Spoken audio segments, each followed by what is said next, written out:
Negeri Seribu Satu Malam. Mungkin kata-kata ini sudah tidak asing lagi di telinga kita, terutama bagi para penggemar cerita dongeng. Namun tahukah Anda, bahwa julukan ini merupakan identitas dari sebuah negara yang berada di Timur Tengah, yaitu Irak. Irak merupakan salah satu negara yang mayoritas penduduknya adalah Muslim, dan berbatasan dengan beberapa negara seperti Iran, Turki, Suriah, Yordania, Arab Saudi, dan Kuwait.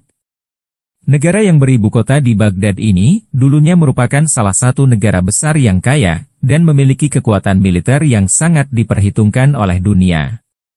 Namun, sejak invasi yang diinisiasi oleh Amerika Serikat pada tahun 2003, dan menggulingkan pemerintahan Irak yang saat itu dipimpin oleh Presiden Saddam Hussein, menyebabkan perubahan yang sangat signifikan pada negara ini.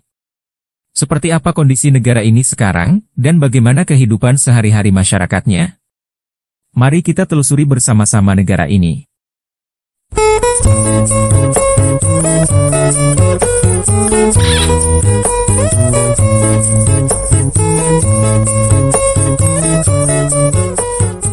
Irak adalah sebuah negara di Timur Tengah, dengan sejarah yang sangat kaya dan beragam. Negara ini terletak di antara Sungai Tigris dan Sungai Eufrat, sehingga dikenal juga sebagai Mesopotamia, yang diterjemahkan sebagai tanah di antara sungai-sungai. Negara ini berbatasan dengan Kuwait dan Arab Saudi di selatan, Yordania di barat, Suriah di barat laut, Turki di utara, dan Iran di timur. Dengan luas wilayah sekitar 437.000 km persegi, Irak merupakan negara mayoritas Muslim, yang memiliki jumlah populasi penduduk lebih kurang 43,5 juta jiwa yang tinggal di sana. Penduduk Irak sendiri terdiri dari beberapa etnis atau kelompok seperti Arab, yang memiliki jumlah terbanyak, yaitu sekitar 80%. Sementara 20% lainnya adalah Kurdi, Assyria, Turkmen, Mandean, Syabaki, dan lain-lain. Sebagian besar wilayah Irak adalah gurun dan dataran yang luas, terutama di sebelah barat atau barat daya. Sementara di sebelah selatan dan sepanjang perbatasan dengan Iran merupakan rawa-rawa, sedangkan di sebelah utara sepanjang perbatasan dengan Turki merupakan daerah pegunungan. Gurun di Irak adalah rumah bagi banyak jenis kalajengking yang berbisa, salah satunya kalajengking ekor gemuk. Kalajengking bernama Latin Androstonus cerasicauda ini memiliki panjang mencapai 10 cm, dengan warna coklat tua hingga hitam legam, serta sengatan yang berbahaya dan tergolong sangat agresif apabila terancam. Selain kalajengking, gurun Irak juga menjadi habitat bagi ular viper bersisik gergaji, yang menurut banyak ilmuwan merupakan jenis ular paling berbahaya di dunia.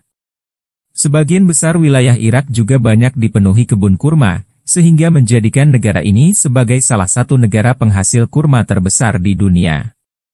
Irak tercatat berhasil memproduksi sekitar 600.000 ton kurma setiap tahunnya, yang diekspor ke beberapa negara seperti India, Mesir, Maroko, dan lain sebagainya. Kota terkenal di Irak adalah Baghdad, yang merupakan kota terbesar di negara ini, dan sekaligus menjadi ibu kota negara Irak. Kota Baghdad memiliki luas sekitar 204 km persegi, dengan penduduk berjumlah 7,6 juta jiwa. Kota ini termasuk salah satu kota terpadat di kawasan Timur Tengah, yang dulunya menjadi pusat peradaban Islam, dan memiliki posisi penting dalam kegiatan perdagangan termasuk pendidikan. Bahkan, kota ini juga dijuluki sebagai rumah pengetahuan, karena perkembangan dunia pendidikannya yang begitu pesat. Penerbangan ke Baghdad bisa ditempuh dengan waktu sekitar 13 jam 10 menit, dan biaya mulai dari $1.270 Amerika atau 19,8 juta rupiah. Mata uang resmi di negara ini adalah dinar Irak, dengan nilai tukar 100 dinar Irak sama dengan $0,08 Amerika atau sekitar 1.200 rupiah. Irak adalah tempat kelahiran beberapa tokoh besar dalam sejarah Islam, seperti Salahuddin Al-Ayyubi, seorang panglima perang dan pejuang Muslim pada masa Perang Salib. Kemudian Ahmad bin Hanbal atau lebih dikenal dengan nama Imam Hambali, seorang ahli hadits dan teologi Islam. Ada pula Abu Hanifah, pendiri dari mazhab fikih Hanafi, dan masih banyak lagi. Irak juga memiliki tradisi dan budaya yang kaya dan beragam. Salah satunya tradisi yang cukup unik di Irak adalah istiftah. Istiftah adalah istilah untuk menyebut pelanggan pertama yang datang berbelanja hari itu ke sebuah kedai atau kios di pasar. Pembeli atau pelanggan pertama itu boleh membayar barang yang diinginkan seikhlas mereka. Para pedagang menganggap pelanggan pertama ini sebagai pertanda baik untuk lancarnya rezeki mereka di hari itu. Sedangkan budaya kuliner di Irak merupakan perpaduan dari budaya Timur Tengah dan Persia. Makanan tradisional Irak meliputi beberapa hidangan seperti biryani, yaitu nasi yang dimasak dengan rempah-rempah, lengkap dengan daging sapi atau ayam, serta dolma yaitu daun anggur yang diisi dengan nasi dan daging. Ada juga hidangan manis penutup seperti kanafeh, yaitu kue tradisional dengan berbagai macam isian seperti keju, krim, kacang-kacangan, coklat, dan buah, serta dahi'en yaitu manisan khas Irak yang berasal dari Najaf. Selain itu, musik dan tarian juga merupakan bagian penting dari budaya Irak. Musik tradisional Irak memiliki berbagai genre seperti makam, shoubi, dan rahabaniyat. Alat musik yang umum digunakan termasuk oud yaitu alat musik senar, hanun yaitu sejenis cimbalom, dan tabla. Salah satu model tarian tradisional Irak ialah hacha, yang merupakan salah satu warisan budaya dalam kehidupan masyarakat Irak.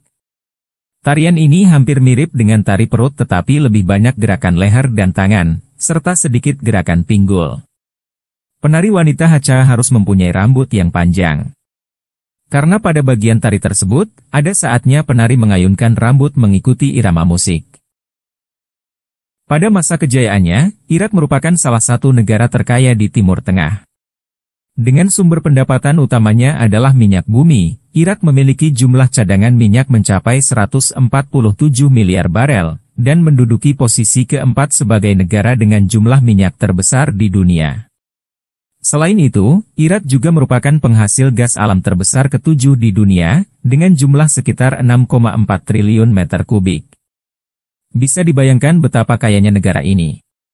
Namun faktanya, apa yang dirasakan oleh mayoritas penduduknya saat ini tidak demikian. Sejak invasi oleh Amerika Serikat, pada tahun 2003, menyebabkan Irak bertahun-tahun mengalami konflik internal yang belum pernah terjadi sebelumnya. Stabilitas negara yang tidak jelas, dan kelumpuhan politik semakin menambah kesengsaraannya.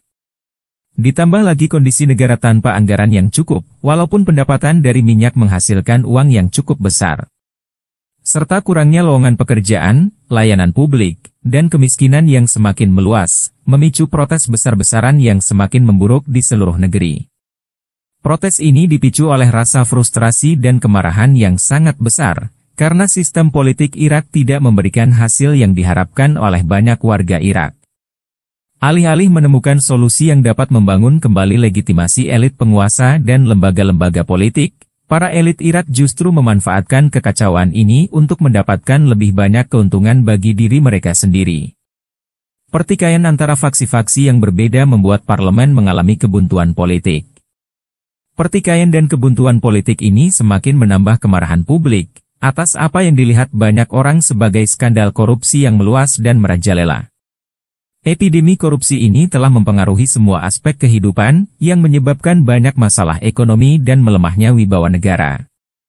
Kekhawatiran masyarakat Irak terhadap korupsi, sejalan dengan persepsi internasional mengenai tingkat korupsi di negara ini.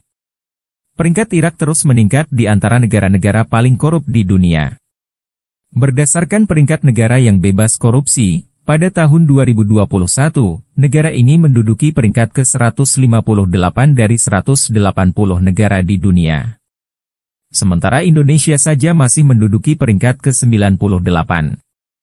Bisa dibayangkan betapa masif dan parahnya korupsi di negara ini. Kondisi ini jauh berbeda ketika Irak masih di bawah kepemimpinan Presiden Saddam Hussein. Di mana saat itu Irak merupakan salah satu negara besar, dengan militer terkuat kelima di dunia, dan memiliki sistem pendidikan yang relatif sukses, khususnya dibandingkan dengan negara-negara Arab lainnya. Pada tahun 2000, menurut Bank Dunia, 74% orang dewasa di Irak melek huruf. Namun pada tahun 2018, setelah invasi Amerika Serikat, persentase tersebut turun menjadi 50% dari populasi orang dewasa, dan ini adalah penurunan yang sangat mengejutkan. Bahkan layanan dasar pemerintah, yang sebelumnya dianggap remeh kini tersendat. seperti pasokan listrik yang tidak merata dan rentan padam di musim panas. Serta pasokan air minum yang dulunya aman, kini telah menjadi masalah, karena ribuan orang jatuh sakit akibat air yang tercemar. Hingga saat ini, tidak ada satupun dari masalah-masalah tersebut yang bisa diselesaikan oleh elit politik Irak. Meskipun Irak telah mengalami banyak tantangan dan konflik, negara ini diakini masih memiliki kesempatan untuk pulih kembali. Dengan perhatian pada pembangunan dan rekonsiliasi, serta pemanfaatan sumber daya alam yang baik, dan keseriusan untuk memberantas korupsi, Irak memiliki potensi untuk menjadi negara yang stabil dan makmur di masa depan. Demikianlah penelusuran kita kali ini. Semoga informasi ini bermanfaat dan dapat menambah wawasan bagi Anda. Mohon maaf atas segala kekurangan dari kami, dan terima kasih sudah menonton video ini sampai akhir. Jika Anda menyukai video kami, jangan lupa subscribe, dan aktifkan tombol notifikasi agar tidak ketinggalan video kami selanjutnya. Adios amigos, sayonara, sampai jumpa.